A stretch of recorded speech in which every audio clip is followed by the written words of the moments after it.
In the hills above the famous Swiss city Lucerne, two competitors are doing battle on the sawdust, trying to pin their opponent flat on the ground while one hand grips the other wrestler's shorts.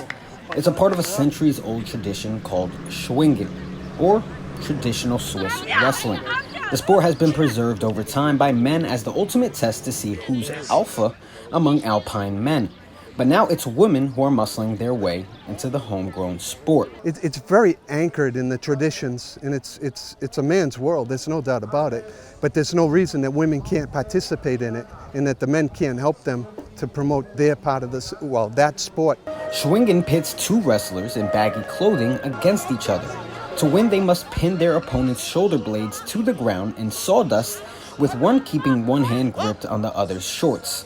The sport embodies the spirit of fair play, with each bout starting and ending with a handshake and the winner brushing the sawdust off the opponent's back. Around 6,000 men are registered with Schwingen clubs in Switzerland, while 200 women and girls are formally involved with the sport.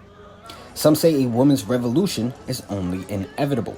I think there's a big difference between the number of male and female participants. I think that there's more girls there are, the more important it will become. But we're seeing more and more talk about it, and there are festivals organized for them. I think it's going to happen, and for the young girls just starting out, they have a future. On this particular day, 100 showed up in Lucerne to watch a local women's festival accompanied by accordion music and the occasional yodeling.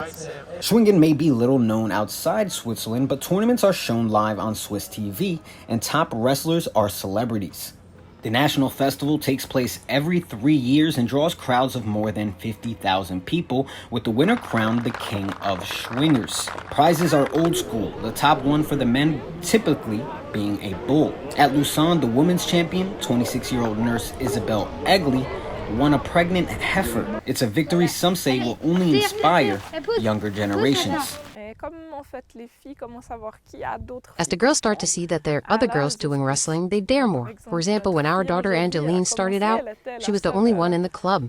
There were 2 to 3 active members, but no young girls, no children. She started on her own. She was the only one with boys, and then the other girls started coming along because you don't like to be on your own.